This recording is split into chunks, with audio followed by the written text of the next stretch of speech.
Kaixo, ariketa honetan proposatzen dena da paralelogramo bat marraztea eta bere azalera kalkulatu. Beti bezala, ikuspegi grafikoa modu erosoan ipiniko dugu lan egiteko. Laukisari aktibatuko dugu eta esan bezala horreneko gauza egin behar duena da paralelogramoa marraztu. Horretarako puntu bat. Paralelogramoaren lehenengo erpina marraztuko dugu.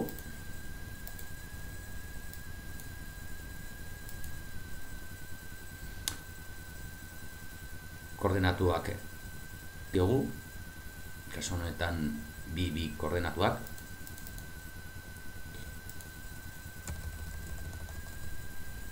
Bi horizontalean, bi vertikalean, tortxe dugu.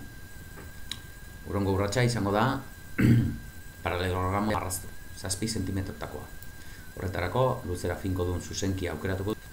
A erpinean klikatuko dugu, A puntuan, eta 7 zentimetroko luzera emango dugu. Hortxe dugu. Lehenengo aldea marrazta dago. Orain, bigarrena marraztu behar dugu. Esan bezala, 40 gradutako angelua behar du izan. Horretarako, amplitudea jakinda aukeratuko dugu, A puntuan klikatu, eta esango diogu 40 graduko angelua marraztea erloju horratzen kontra. Klikatzen dugu A2. Ondoren, A puntua eta B prima puntua lotuko ditugu. Ariketa honetan, jakin badakigu paralelogramoaren aldea, bigarren alde honek 3 zentimetrotako luzera behar du zen. Horretarako, lehen egin dugu bezala, luzera aukeratuko dugu, A erpineko 2 zentimetro. Emango diogu.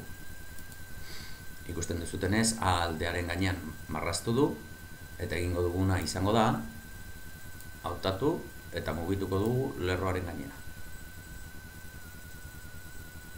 Hortxe. Behin hori egin ondoren, zuzena edo lerro hau, ezkutatu dezakegu. Ezabatu ez, baizik eta ezkutatu. Eta B prima puntua ere, berdinean egingo dugu. Momentu honetan ez dugu behar, beraz, ezkutatu egingo dugu. Behin hori egin da, gero, programaren bi aldeak ditugu.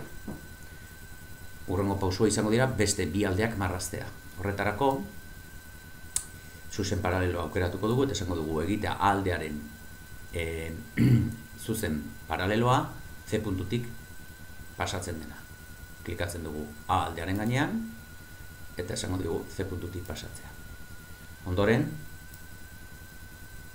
luzera finko duen zuzenki aukeratuko dugu, eta hemen emango diguna izango da 7 zentimetrotako luzera. A aldea bezala. Lehen egin dugun bezala, zuzen hau, D zuzena, deritzona, ezkutatuko dugu. Orain ez dugulako behar.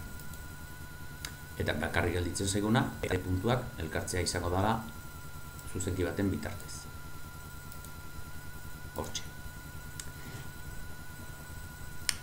Orain frogatuko dugu, marraztu dugun paralelogramoa ondo dagoela eginda. Horretarako, bere alde guztiak neurtu egingo.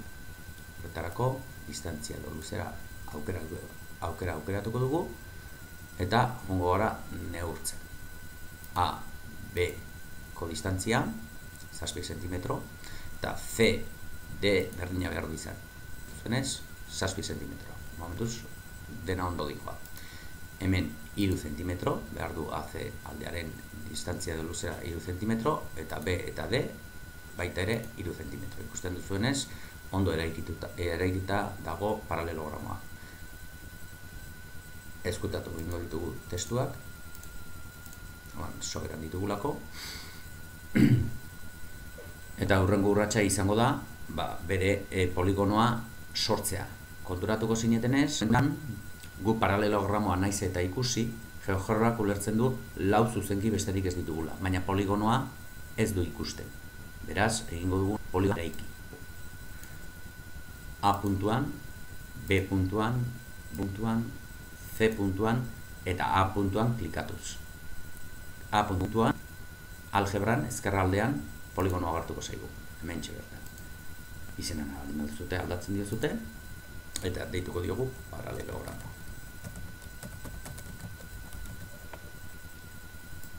Ikusten duzutenez, paralelogramoa eraikitzeaz gainera, ematen dugu zenbateko azalera daukan. 13,47 zentimetro karratu. Hurrengo urratsa izango da, gu euskuz frogatu behar dugu, 13,44 zentimetro karratutako azalera duela. Geratzen dugu, eta paralelogramoaren azaleraren formula idatziko dugu. Azalera berdin, oina, bider, altuera. Ikusten duzuenez, oina ezaguna dugu, 7, baina altuera oraindik ez. Altuera bilatu egin behar dugu, eta gero neurtu. Ados?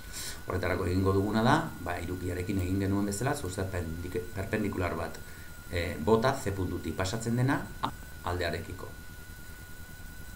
Klikatzen dugu hemen, ondoren aldean, eta hortxe dugu zuzen perpendikularra.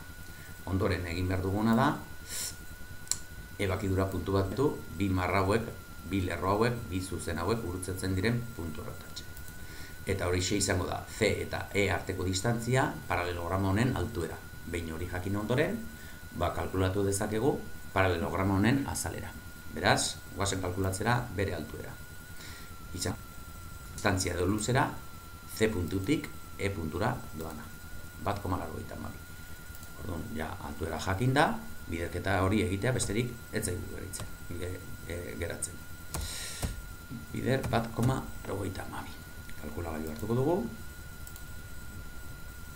eta hori bera egingo dugu, biderketa hori. Bider 1,82.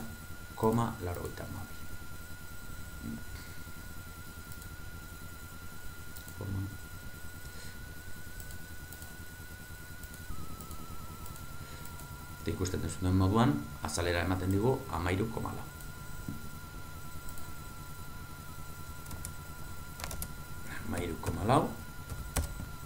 Eta horrela frogatuta gelditzen da, eskuz, algebrak automatikoki kalkulatu duen azalera. Eta hori besterik ez da. Ziur ondo egingo zuetela. Animo!